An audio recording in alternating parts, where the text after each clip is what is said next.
Hello, you're watching Scotland at 7. Today is Wednesday the 20th of April and I'm in the Glasgow studio and with me here is Chris McCusker. So after going through today's update from the war in Ukraine, we're going to discuss the other items of tonight's news.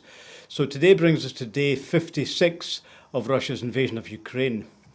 And Ukraine's President Volodymyr Zelensky said the intensity of fire by Russian troops towards Kharkiv, Donbass and Dnipro has increased significantly one day after the Kremlin launched its long-anticipated offensive in eastern Ukraine.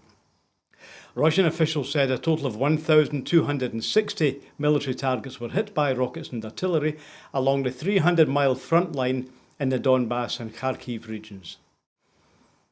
In his nightly address, President Zelensky said the situation in Mariupol is as severe as possible. The Russian army is blocking any efforts to organise humanitarian corridors and save our people, adding, the fate of at least tens of thousands of Mariupol residents who were previously relocated to Russian-controlled territory is unknown. President Zelensky also said that if Ukraine had access to all the weapons it needs, and which are comparable to the weapons being used by the Russian Federation, we would have already ended this war. The Russian Defence Ministry said it would offer a ceasefire in Mariupol today to allow Ukrainian defenders in the Azov-style steelworks to lay down their arms. Russian-backed militias have been storming the plant, according to pro-Russian officials. Ukrainian authorities say that no fewer than 1,000 civilians are hiding in the complex, along with Ukrainian fighters. The mayor of Kharkiv, Ihor Terekhov, said Russian forces have been engaged in non-stop bombardment of civilian districts in Ukraine's second city since Sunday. 4 people, including 3 emergency workers, were killed on Tuesday, according to Terekhov. Separately, the prosecutor's office for the Kharkiv region said that Russian rockets wounded 14 people in the city on Tuesday. The progress of Russia's increased offensive in the Donbass has been hampered by environmental, logistical and technical challenges, said the UK Ministry of Defence. Russia's inability to stamp out resistance in Mariupol with their indiscriminate attacks, which have harmed the resident civilian populace, are indicative of their continued failure to achieve their aims as quickly as they would like, according to the MOD. Russia has deployed up to 20,000 mercenaries from Syria, Libya and elsewhere in Ukraine's Donbass region, according to a European official. The official said mercenaries are being sent into battle with no heavy equipment or armoured vehicles. US President Joe Biden will announce another military aid package for Ukraine roughly the same size as the $800 million one the US President announced last week, multiple sources have told Reuters. This would bring to more than $3 billion the total US aid to Ukraine since Russia's invasion. Russia is expelling 31 Dutch, Belgian and Austrian diplomats as Moscow faces increased international isolation. It comes after the Netherlands, Belgium and Austria announced the expulsion of some Russian diplomats. United Nations Secretary-General Antonio Guterres has called for a 4-day Orthodox Easter humanitarian pause in the fighting in Ukraine. Guterres said that the UN was ready to send humanitarian aid convoys to Mariupol, Kherson, Donetsk and Luhansk beginning on Holy Thursday and running through to Saturday the 24th of April, which is the date of Orthodox Easter celebrated by most Ukrainians and Russians. So that's where we are so far on day 56, I think we said, of the Russian invasion of Ukraine. So Mariupol, first of all, looks like it's being closer to the final defeat, isn't it? The Mariupol troops are not giving up, are they? No. They're, you have to obviously applaud their resilience in holding out this long. And I'm led to believe that the UK government are also sending more military aid as well. Whether they will deploy whatever the UK sends over to them in Mariupol itself, is yet to be seen. But as I say, absolute kudos to their tenacity to hold out for as long as they have done.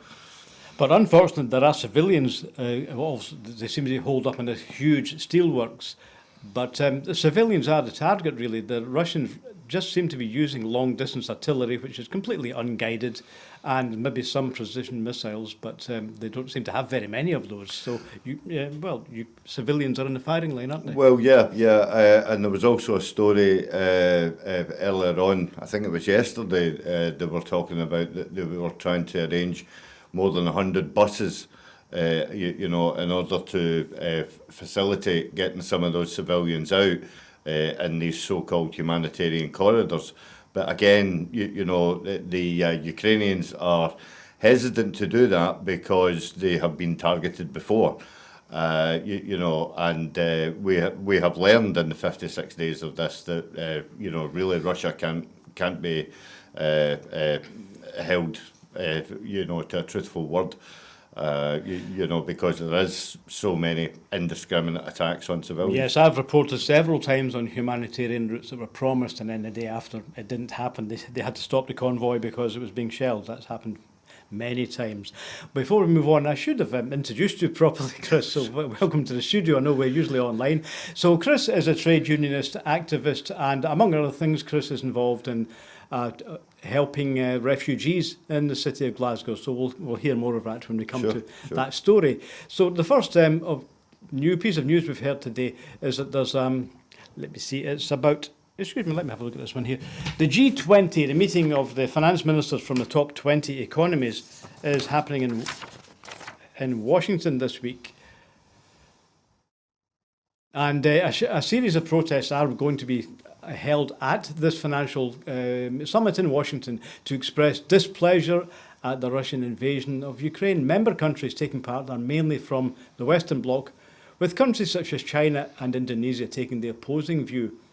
Indonesia is the chair of the group this year. The protests will take the form of walkouts and non-appearances by high-ranking individuals from a range of countries, including Germany, France and the UK. US Treasury Secretary Janet Yellen will avoid the traditional sideline discussions joined by Russian officials, which are generally held in tandem with the twice-yearly meetings of the IMF and the World Bank. Ms Yellen will, however, attend the opening session on the Ukraine war despite Russian participation. British Chancellor Rishi Sunak will also not attend some G20 sessions, although a UK presence will be maintained. These actions are in addition to a series of wide-ranging sanctions on the Russian oligarchs, politicians and military officials, including a freezing of assets. The G20 countries are not all in agreement on the way forward with regard to the conflict, and indeed the wider issue of the direction of travel of the global economy, a situation creating added stress to an already difficult situation and prompting questions on the future of globalisation. One IMF, that's the International Monetary Fund official, has warned of the risk of fragmentation.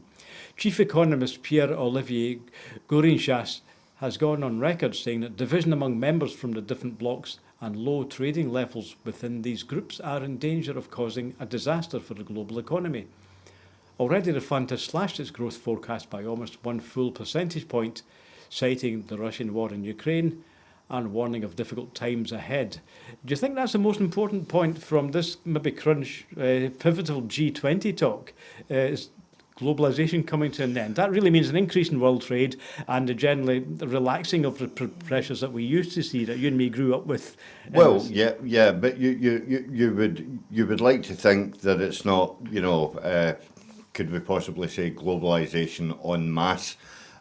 Each individual country has got each individual goals, what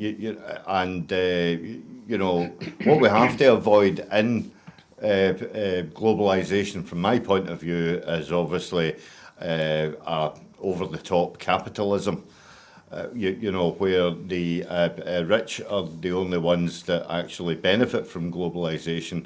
And the working class, or what we used to call them, the proletariat, actually, suffer because of corporate bodies, corporate companies, basically just having, a free hand, where the ordinary working class really don't have a choice, but other than to cut the cloth accordingly in order to get access to, various items, whether it's from, the internet, whether it's, online clothing and stuff like that, and we also see the rise of, the gig economy. And, some people don't want to actually cave into those ideals, and what I think that, you can have when we're talking about globalisation, within the individual countries, there still needs to be a certain amount of community that actually drives that globalisation. And without money swirling around the actual communities, then, globalisation basically takes over.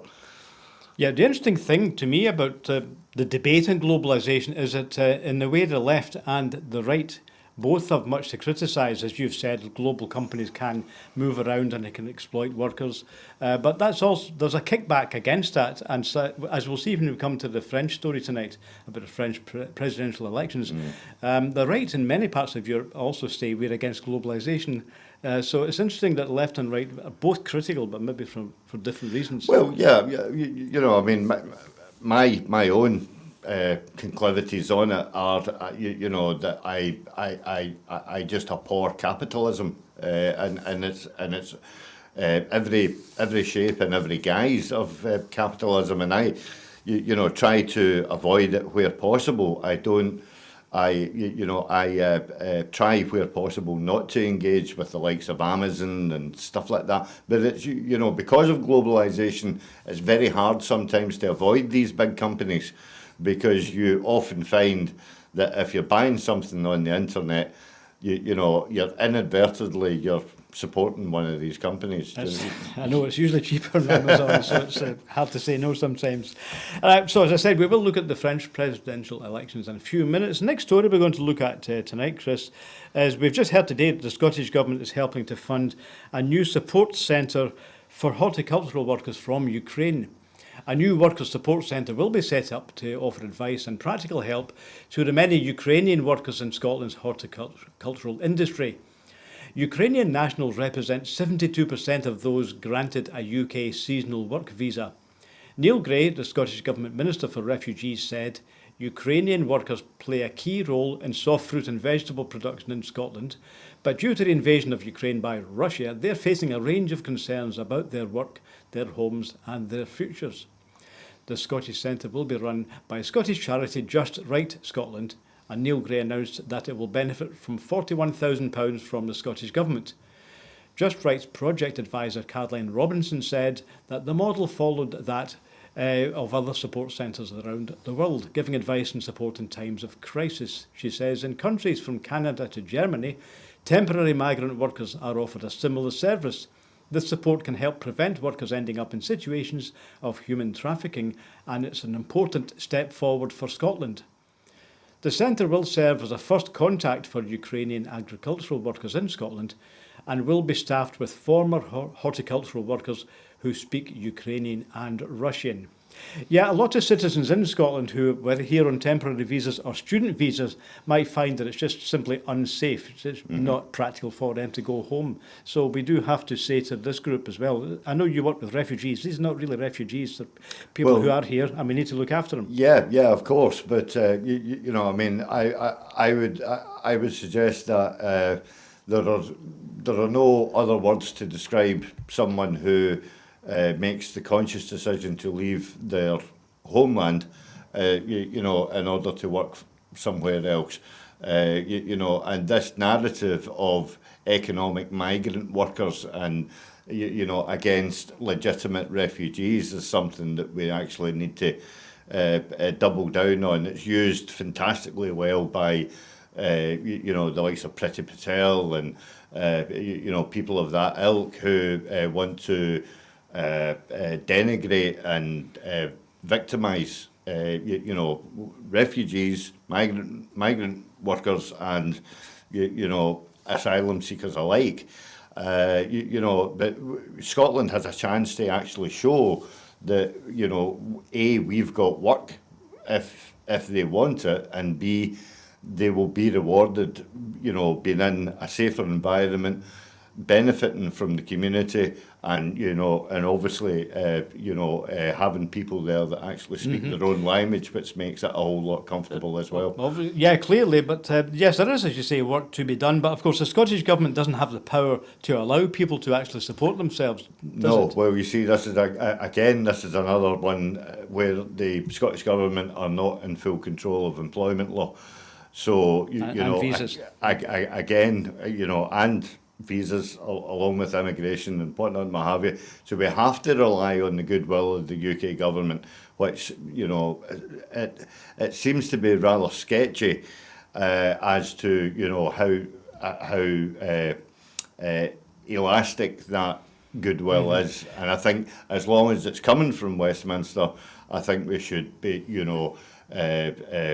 I hate to use this word, we should capitalise on it. But the issue, of course, is that even if people in this position were allowed to stay, had their visas extended, are they allowed to work? And can the Scottish Government legally offer them public funds, or would that have to be released from London? Well, again, it's a very grey area, and any money pertaining to refugees or asylum seekers is controlled by the UK Home Office, which obviously they work closely with the HM Treasury. Now, I actually support, or my group, Eastwood Refugee Aid, we support people living in the community, not Afghans. There's particularly a Bangladesh family that we're helping, and they're in government properties where the government won't put a phone line in to allow them to access the internet. So what we've had to do is we've had to provide dongles in order for them to access the internet and carry on with their studies. So I think that the UK government need to look at everything in the round, and obviously, what they have to understand is that the way that the people can pay back into the community is being allowed to work. And again, I go back to that fact that in communities you need a liquidity of money to swirl around that community, and local shops and local produce and all the rest of it, so that the actual community benefits and the community thrives, and therefore is able to pay into the larger Scottish economy. Of course, yes. Well, that's how economies work. So the thing is, if people are not allowed to work and they don't have access to public funds, they're just stifling sitting them. there. Stifling is exactly how it goes. They're not able to go out and contribute, which I expect most of the people we're talking about are young and economically active, or would like to be. Yes, Anyway. yes. Okay, well, just looking at the clock, we better move on. There's another story we've heard today, which is actually a return to... I've skipped one. Sorry, we're going to look at... I nearly skipped a story about the Archbishop of Canterbury. Now, that's not an issue we often discuss here. But today, a Church of England official has accused Prime Minister Johnson of a disgraceful slur as the PM repudiated criticism of the UK government's Rwanda asylum plan. The Archbishop of Canterbury, Justin Welby, said on Easter Sunday that the government's proposal to send asylum seekers to Rwanda for processing represented what he called a subcontracting out of our responsibilities, saying that the scheme raised serious ethical questions. It is now reported that Prime Minister Johnson has accused the Archbishop of being more critical of this policy than he is of Vladimir Putin. These remarks are reported to have been made in a private address to Conservative MPs following the PM's apology in the House of Commons yesterday for breaking the COVID lockdown laws.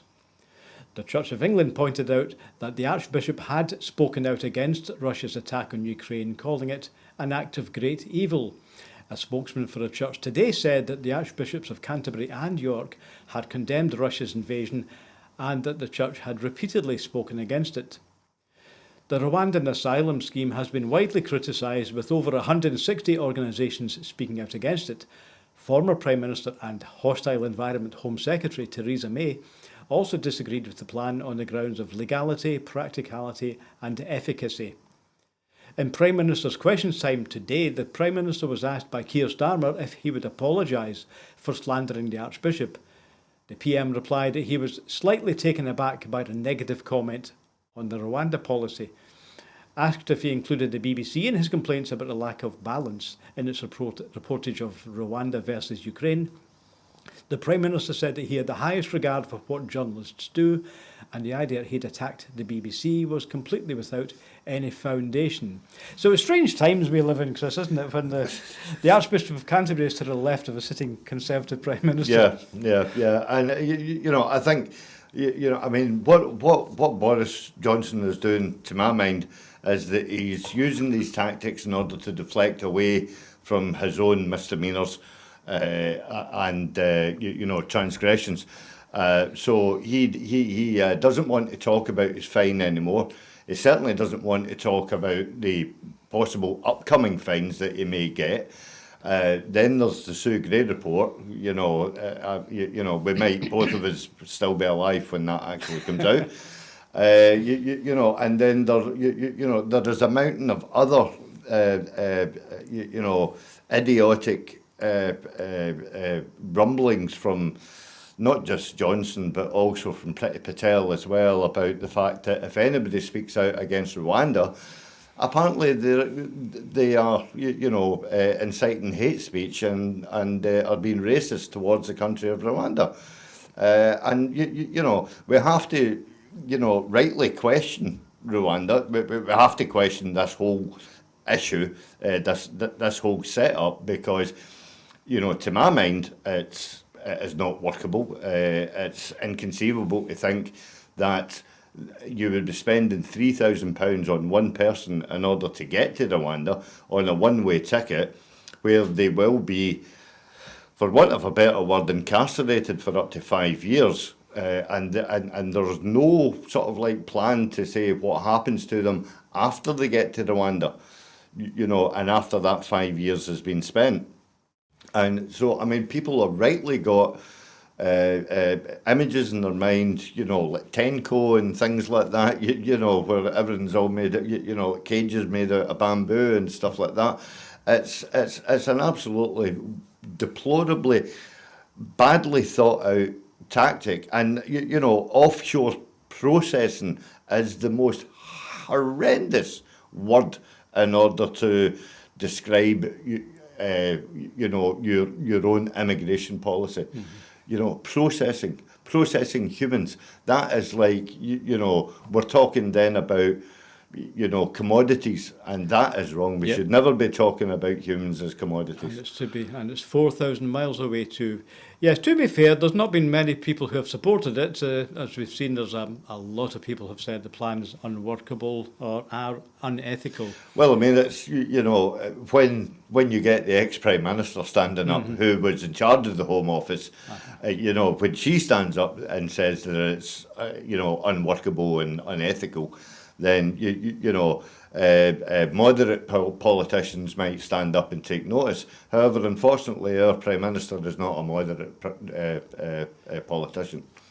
Well, so let's see if this thing ever flies, because I use the word plan. I'm not sure if that's really, I don't know if it really is planned, but we'll see if that ever gets anywhere. Now, the other story, I just skipped this one a minute. Let's go back to this story. Now, we're talking about Lord Ledvidev. I don't know how many members of the House of Lords you're acquainted with, Chris. Now, Lord Ledvidev has an interesting CV. So he is, in fact, the son of a KGB officer, whatever the new version of the KGB is. And, of course, Vladimir Putin was himself a colonel in the KGB. So it's quite unusual that the son of the KGB officer has ended up in the House of Lords. That hasn't happened too many times. Now, we've heard today that Evgeny Ledvidev, the Lord Ledvidev, his nomination for a peerage was paused after advice from MI5 and was only ultimately improved with a letter advising that his appointment could be controversial. This was the chair of the House of Lords Appointments Commission who spoke today to MPs. Giving evidence on Wednesday morning, that's this morning, Lord Bew said that MI5 had raised security concerns when the Evening Standard owner, Ledvidev, was put forward for a peerage by Downing Street in March 2020. This prompted a protracted period of review, as Lord Bew called it. Hugh did not spell out what the concerns were to MPs on the Public Administration and Constitutional Affairs Committee, but it is understood that the agencies had initially flagged up that Medvedev's father Alexander was a former KGB agent, prompting the Commission to press for further details. The Commission, Hugh said, had received advice that required further elucidation, a process that he admitted went on for some weeks. Does that constitute a pause? He added. I suppose so. Controversy surrounding the peerage given to Medvedev dates back to his appointment in 2020. Sources have said that the Commission felt bounced into appointing him because Downing Street continued to press for it despite the initial MI5 warning. The Russian-British dual national is a friend of the Prime Minister, whom he has regularly invited, that is, Medvedev has regularly invited the Prime Minister to his Christmas and summer parties in London and in his palazzo in Umbria, Italy. The morning after one such party, Johnson was spotted at a nearby airport looking like he had slept in his clothes. Hugh indicated that two MPs, that while MI5 had provided additional security advice about the newspaper owner, it did not merit calling for the appointment to be blocked. No pressure was applied by Downing Street to endorse Medvedev's peerage, Hugh added. However, the Commission chair said that the final letter endorsing Medvedev's nomination contained a pointed observation about how the prospective appointment was likely to be received if Downing Street pushed ahead. Hugh said there was a final document summarising the issues relating to Medvedev's nomination, but added it was not yet decided what's to be released and what's not to be released, implying there was an ongoing process of redactions. At the time of the Commons vote to disclose the security advice, Medvedev said he had nothing to hide and called for security advice about him to be made public. Now, we're talking here about Prime Minister Johnson's support for, well, maybe being groomed by Russians. That's a phrase that's been used before. Russia has a long charm offensive, based really about having expensive properties in the City of London. And this all goes back to, I think, the time when Boris Johnson was the Mayor of London. Mayor of London, that's correct, yeah. And it is a well-known fact that the Russian oligarchs have put their money into bricks and mortar. Again, it's not 100% clear if all those have been, who have property in London and obviously out with, actually, in the M25 orbital. If the full load of sanctions have been actually levied against them. I mean, I've seen a figure, something in the region of 850 individual oligarchs. That's a lot of people in order to try and sort of like track down and whatnot, what have you. Again, there's also questions about their tax status as well. Just because one person happens to be a part owner of one of the London-based tabloids, is not the it shouldn't be the key in order to get into the House of Lords, which is something that I don't believe in anyway. As a socialist, I would quite happily see the abolition of the Lords, but then again, to be honest with you, I'd be quite happy to see the abolition of Westminster as well. Our MPs coming home and deciding that that they have to put their talents towards furthering Scotland's future in Europe. Yeah, I don't know how long House of Lords reform has been on the agenda. I think the Liberal government was talking about it 100 years ago. Yeah. I seem to remember Cyril Smith rabbiting on about it as well. But again, I think that was deflecting from his own indiscretions. But that's neither here nor there. Okay, so that's... But again, when you've got a Knight of the Realm in charge of the UK Labour Party, which openly endorses exalting MPs to the House of Lords in order to keep it going, you have to really take your hat off to the SNP for actually stating the fact that they would never do that. Yes, they've never entered the House of Lords. Normally, it would be the position of the SNP. They would normally be allowed, I suppose, a dozen or so Lords by the New Year honours list. So they've always said no to that. Okay, so we're not, of course, alleging that there's any financial impropriety on behalf of Lord Medvedev or his business interests. We have no knowledge of that at all, but that's just to say that the MI5 flagged up. It was unusual for a son of a KGB person to be in the House of Lords, unusual to say the least. Okay, the next story we're going to move on to is about Julian Assange. A judge in central London has sent the case of Mr Assange to the Home Secretary Priti Patel to make a final decision on his extradition to the US. This morning, the hearing in Westminster Magistrates Court, the judge announced his intention following a long-running and high-profile legal battle within weeks of Assange's marriage to his long-term partner and the mother of his children. She is Stella Morris. This follows the decision in March this year to deny Assange permission to appeal against extradition. Priti Patel will now be required to sign the papers, after which Assange is able to seek a judicial review, which involves a judge examining the legitimacy of the decision. The criminal charges against Assange claim that he broke spying legislation in the United States after the organisation he fronted, WikiLeaks, published thousands of secret US files in the year 2010. These detailed key information concerning the war in Afghanistan and other US military activities. After being accused of sexual assault in Sweden, charges which have now been dropped, Assange presented himself for asylum at the Ecuadorian embassy in London. He remained there for 7 years before being removed against his will and taken to Belmarsh prison in London, where he remains. The decision follows assurances by the United States that Assange will not be held in harsh and immune conditions. So the story now is the Swedish story is out of it. The Swedish prosecutors have backed out of the Assange case. So it's just a question of, has he broken American law, and should the British government hand him over to be tried in America? Yeah, well, that's obviously something, from an American point of view, they don't go into these things sort of like half cock. So there must be something in the story for America to make sure that nothing comes to light. You mentioned Afghanistan and all the rest of it, and whether it's military tactics that were deployed or whatever. I doubt you and I, as common laypersons, will ever actually get to know the full extent of it. But suffice to say, when you hear that Priti Patel has got the final signature on it, you actually wonder, will he end up in America, or could he actually end up in Rwanda?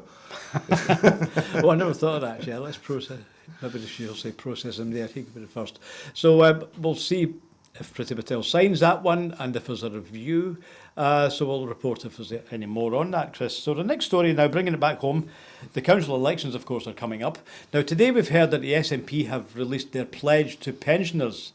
They say, we will protect you where the UK government fails. Looking to the council elections, which are Thursday the 5th of May, the SNP has today released their pledge, and the SNP promised to keep council tax low, and that includes £150 off for eligible houses. Secondly, to improving and protecting free bus travel to pensioners. Thirdly, protecting free prescriptions. Fourthly, working to abolish charges for non-residential care. And fifthly, to design a high-quality national care service. So those are really 5 promises that the SNP are making. And they point out the contrast with the UK Tory government, which has broken the triple lock for pension increases and scrapped the TV licence fee for pensioners and ignored the difficulties faced by the WASPI women. OECD figures, that's the Organisation for Economic Cooperation and Development, figures show that the UK has one of the lowest public pension schemes in the developed world, with most retirees having about 20% of the average wage, whereas in most comparable countries that figure would be 40%. Compared to other neighbouring European countries in the northwest of Europe, figures from Eurostat in 2018 showed that the UK had the highest percentage of retirees at risk of poverty. SNP Council Leader for Dundee, John Alexander, said that pensioners who had worked hard for decades deserve to enjoy their lives but are routinely let down by Tory governments they did not vote for. Mr Alexander said after a decade of Tory austerity, millions of pensioners across Scotland currently find themselves living in poverty, but we don't need to settle for this. So obviously this is an election platform for the SNP aimed at pensioners, but the key thing is pensions. But of course, the SNP can't do anything about them. Correct. Yeah. So, do you think they're going to win over any wavering pensioners by reminding them that in Scotland you get free prescription charges and free bus I charges? very much doubt it. It didn't work the last time, honestly, I personally think the SNP need to up their game. They have to be able to assure pensioners that if Scotland was an independent country, we would uproot our pensions and put them on a parity of esteem with our European neighbours. That would be a game changer. I think, if you remember back in 2013, we had people like Archie Macpherson doorstepping for the Scottish Labour Party, saying, an independent Scotland, you'll lose all your pensions, all that scaremongering. The Better Together campaign, done effectively. They can no longer do that anymore. Because all that has been blown out of the water over the last, 8 years, and all the myths have been debunked. Everybody knows now the fact that, yes, quite rightly, as you point out, that in the developed world, Britain has the worst pension rate, and out of the likes of France, Italy, Spain, Germany. So we have to offer them a vision that Scotland would like to equate themselves to, and I think if Scotland was able to turn around to pensioners and say, yes, it's going to be tough and all the rest of it, but we wouldn't be signing up to the base level that the UK Parliament are setting their pensions on. We would be setting our pensions at the higher rate that the EU have set their pensions on, comparable to the likes of France, Italy and Spain and Germany. Yeah, of course, the issue we're not going to talk about is at the moment is when will the independence referendum be? I noticed earlier on that the First Minister was on Loose Women today, and she was making not a programme that I'm accustomed with. Did you miss that one, Chris? But she was coming out fighting, saying we are elected to hold a referendum on independence, but she didn't say when. So obviously we'll let you know as soon as we hear. Yeah. Now we're going to move over to France because, of course, we're in between two ballots, in between the first round and the second round. French voters can watch the live presidential debate tonight. Although Macron is ahead, the great unknown is how the first round of votes will switch. The French presidential election round 2 will be this Sunday. So tonight voters can watch the only direct debate between the two surviving candidates, Emmanuel Macron and Marine Le Pen. A poll published by BFM TV yesterday showed a widening gap in Macron's favour as voters for the eliminated candidates make their choice. In the first round, which was almost 2 weeks ago, the third place candidate was left-winger Jean-Luc Mélenchon, representing the movement France Insoumise, which sort of means France unbeaten, I think, or France unbowed. But he polled at 22%, very narrowly behind the far-right Le Pen's 23.2%. That suggests that the choice of France's next president may depend on whether La France Insoumise voters switch to Macron. Mélenchon has not asked his supporters to back the current president, but has instead asked people to not vote for Le Pen. Le Pen's party, the Rassemblement National, which sort of means national gathering, I think, has its roots both in Vichy collaborationist France and in the tradition of French domination of its former colonies in North Africa. Her platform is anti-NATO and Eurosceptic, although she no longer calls for Frexit. However, with her anti-globalist stance and calls to halt increases in France's pension age, Le Pen is clearly targeting Mélenchon's voters. Many voters, especially the young, are feeling alienated, and commentators are voicing concern about the effect of low turnout on Sunday's result. So is there a possibility of a great upset because Mélenchon voters just can't face voting for Macron? Yeah, but the key thing that has to get pointed out is that the voters who would have wanted Mélenchon to get in are very, very lefty. My kind of lefty. Do you know what I mean? They are, core hard socialists, and the thought of them capitulating completely to the alt-right, which Le Pen favours, highly, as a bitter pill.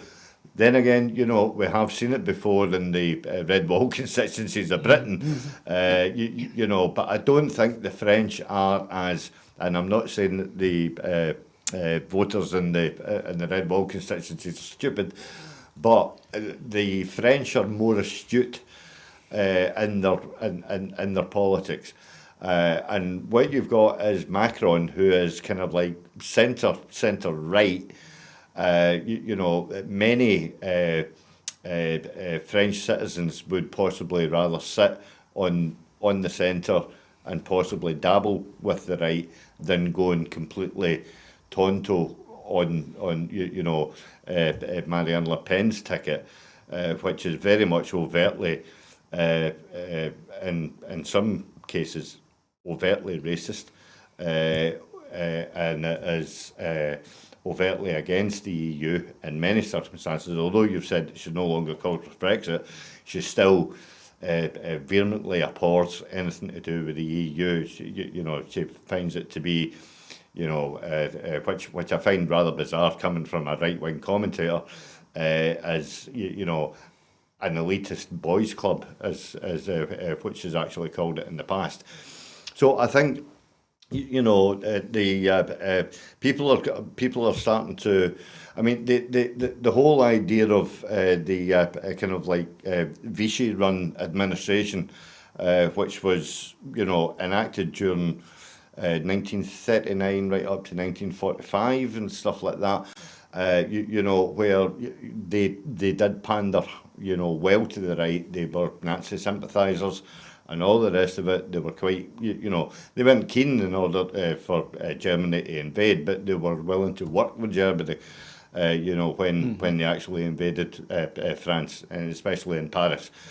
But the lefties in France are, what they call J'ai le République, and they vehemently want French living to go back to the way it was, where your man's cycling down the street with the onions around his neck and, a wee loaf of bread under his arm and stuff like that. Isn't that a part of the Le Pen appeal to the traditional France and not allowing supranational bodies like the EU or like globalisation to make French identity disappear? Yeah, and this is how she's quite clever in her tactics and trying to appeal to people and saying that, if you want that life again, you have to vote for me, and and I'll be able to give you that life again.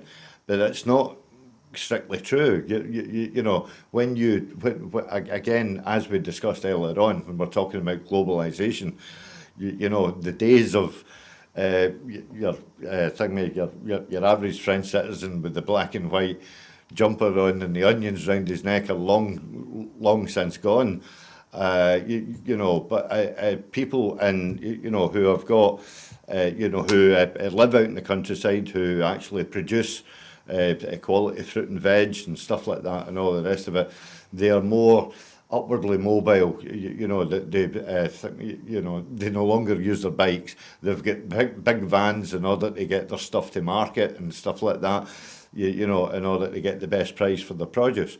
So I think Le Pen, while pandering to that side, I'm really hoping that Macron ups his game and actually puts her back in her place, because honestly, if France capitulates to the right and Le Pen gets her way, we've got a whole new spectrum of European politics to deal with.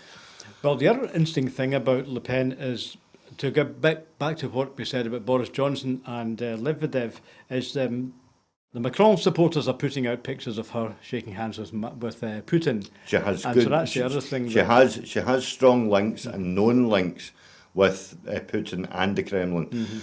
And from my point of view, as somebody who actually goes to France in my humanitarian aid work, I wouldn't want Marine Le Pen to be running France, because I know what her policies are against refugees and migrants, and it would make France so much worse. I mean, it's bad enough as it is because the likes of Cali, where we go, it's not actually run by the Cali Council. It's actually everything is run by Paris. And if Paris says that this is going to happen, that is what happens, and the mayor doesn't have, a say in it. So, the thought of actually having Marianne Le Pen in charge of Paris, really, really frightens me. Well, this is what the Macron's campaign have been saying. I've seen pictures today of this is what she really stands for, because Le Pen has, of course, tried to distance herself from her old man, because the party's changed its name, of course. It was the National Front under her father, that was Jean-Marie, wasn't it? And so she's trying to say, no, we are not like that any longer. But Macron's been saying, yes, you are racist, you are a supporter of Putin. And if you go far, if you go far enough back as well, Hugh, she has actually got links with the BNP, the actual British National Party as well. And no doubts that she will have links with the far right parties in Germany, and possibly fascist and counter groups in Italy as well. So I mean, she has got a kind of like a global reach, and and that's what really, really frightens me if she actually gets control of France. Well, of course, we'll report on that. Well, it'll be Monday. The election will be on Sunday when we are here with the full Scottish. So we'll we'll hope the results will be out on Monday, and let's hope this does not become a turning point for the right in France. Now, the final story tonight, Chris, is that SNP's MP Joe Fitzpatrick is calling for Scottish football. Or there's another one, sorry. But second final story. Penultimate, is that the word? Penultimate, I think so Joe Fitzpatrick is calling for Scottish football teams to address issues of sexism in the game, despite the significant increase in women's involvement in football at both spectator and participatory levels. A recent investigation by the Press and Journal showed that 71% of women have experienced or witnessed discriminatory behaviour in and around the game. Mr Fitzpatrick believes that educational workshops organised by football clubs could have a significant impact on the problem. He's supported in this by Graham Goulden, who's the former Chief Inspector with the Scottish Violence Reduction Unit, an organisation which has had significant success. It's proposed that the bystander approach developed by Goulden could be a way forward for clubs to introduce methods of change. With women's football now being attended by record crowds, now would seem the ideal time to take these proposals forward and to help ensure women can participate in and enjoy football without anxiety and fear of reaction. Mr Goulden noticed that clubs and players are in an ideal position to show leadership to the fan base, and that he has hoped they would see this as an opportunity to facilitate these workshops in the near future. Now, I myself have attended quite a few women's football games over the last couple of years at Hampden, and in fact overseas I followed the Scottish women's football team to Nice a couple of years ago. All right. So definitely does. I'm a big fan of Scottish women's football. It's got football, it's got the camaraderie, but it hasn't got so much swearing and violence, so I'm all for it. Well, I would possibly beg to differ. I mean, I have actually watched the Celtic women's team a couple of times, and it can get a wee bit heated now and again. But I mean, obviously, it's when they're playing a certain club, obviously.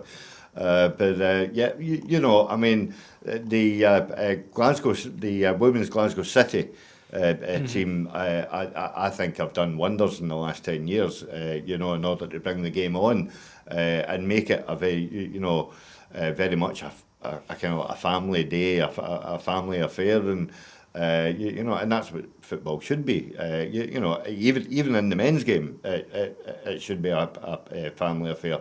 But an awful lot of fathers, an awful lot of mothers as well, don't want to take their children to the men's game because of, as you say, the overt swearing and the use of language, the racist language that is also used as well.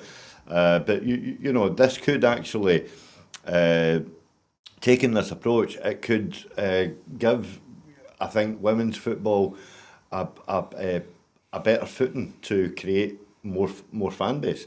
I mean, if there's nothing on at night on the television, I'll stick my Celtic TV on, and and I'll happily watch Celtic women play Glentoran or something like that.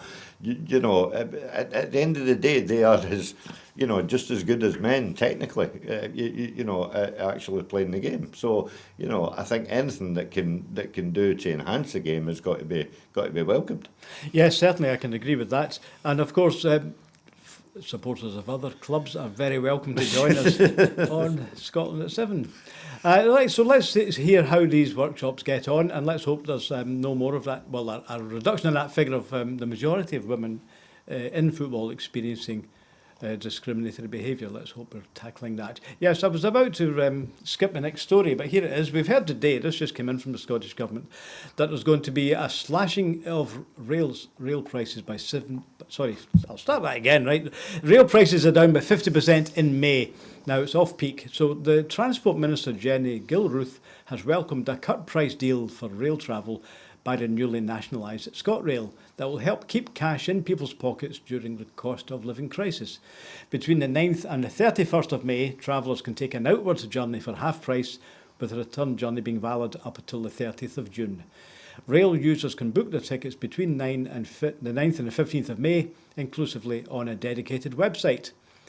The price cut will mean a return journey between Glasgow and Edinburgh will be just £9.55, and it will be £23.85 between Inverness and Aberdeen. Commenting, Jenny Gilruth for the SNP, MSP and Transport Minister, she said, "This is one of the first commitments from the Scottish Government since taking ScotRail into public hands, and will encourage more people to use Scotland's railways as we emerge from the pandemic. Scotland's rail fares are already 20% cheaper than elsewhere in the UK. This change will see commuters making huge savings across Scotland's network, which will take pressure off families during the Tory cost of living crisis. As the SNP Scottish Government takes over ScotRail, one mission is to encourage more people to use our railways and get to work, travel and see families and friends." So, of course, use of railways is part of the environmental agenda also. So, well, that's do you see this as a gimmick, as a month off special offer, or has it started something? I seriously hope it's not a gimmick, because the Tory rhetoric in the run-up to the council elections happening, and the Scottish Government taking over the ScotRail franchise.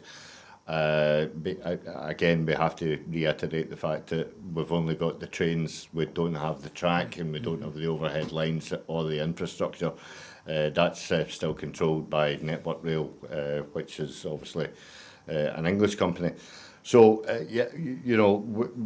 we have to make sure that the rhetoric that's coming out of the Tories of higher prices for Scotland's rail passengers does not come to fruition.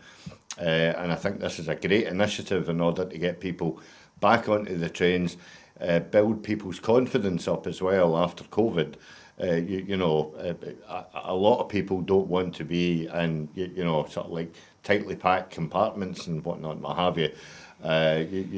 So they have to make sure as well that their own stock is there available, so that people are spaced out, so that they don't feel claustrophobic, and they can take advantage of some of these fantastic prices. So that you can actually go out, plan a day away, in the likes of Edinburgh or Aberdeen. I've been up in Aberdeen many times. My son was there in university for 4 years. Always love visiting Aberdeen. Again, Inverness, such a beautiful city as well. Glasgow, from the actual Glasgow Central itself, you can get absolutely anywhere in Scotland using the train.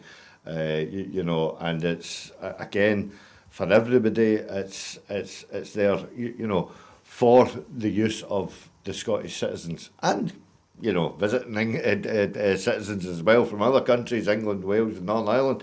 But it's again, as you point out, environmentally, it is the best mode of transport that we can actually use at this moment in time, and it is. But when you compare ScotRail to what we had in the 70s of British Rail, it is night and day. It has come on leaps and bounds. And if only Scotland could have full autonomy over the whole of the actual rail network in Scotland, I think we could do a hell of a lot better. Of course, the Scottish Government can't open new stations or open new track. They do have a dialogue with Network Rail, and they do try to make the business case for doing that. They do actually work quite well with there have been a lot of new Network Rail. stations opened in the last few years anyway. Yeah. But the point is that the Network Rail has to give permission. So I spoke to Patrick Harvey on this a couple of weeks ago, and he said they often make the case. Yes, he said they have to make the business case. They have to say, if you open another line, we can show that the people will use it. So it's all about getting people on the trains. But again, you know, because they're sort of like wholly in charge of the infrastructure, we've got the ridiculous situation down at Ayr train station where there's a massive big hotel there that's owned by, you know, a millionaire, billionaire or something like that in an Asian country, whether it's India or Pakistan, I'm none too sure. And Network Rail have got great difficulty in trying to get him to upkeep that building. You know, and part of the platform is unusable, you know, and trains have to go, there's a mitigation that ScotRail has to take and Network Rail has to take in order to keep the building safe, you know, without actually doing any, preparatory or remedial work on the actual building itself. It's a fantastic, beautiful old Victoriana hotel. It looks absolutely beautiful, but you know, if all the scaffolding was away from it, obviously, you know. So I mean, things like that, you know, that tends to sort of like dampen a wee bit of the, you know. But I really hope that this is the start of the Scottish Government pushing the railways, because again, many of my comrades actually, you know, people in the RMT and all the rest of it, unite in unison. You know, all work on the rail infrastructure in Scotland. Yep. So let's see if this is a success, if it can be made more permanent. And of course, the thing we've avoided saying is that obviously the commuters, I'm afraid, are not included in this. So this is off-peak fares. So let's hope. So do you think we should actually try and have just cut fares across the board? I honestly do. I think you know you have to speculate to accumulate, and if you cut the fares.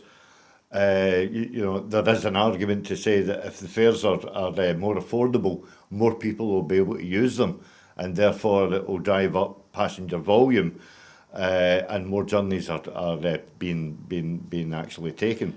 And as you rightly say, in conjunction with Network Rail, there are quite a few stations that are getting reopened now. You know, which were savagely cut from Scotland's landscape by the beaching cuts, you know, way back in the 60s, you know, and these communities actually thrive on having a railway there, you know, and it's a great alternative to the bus.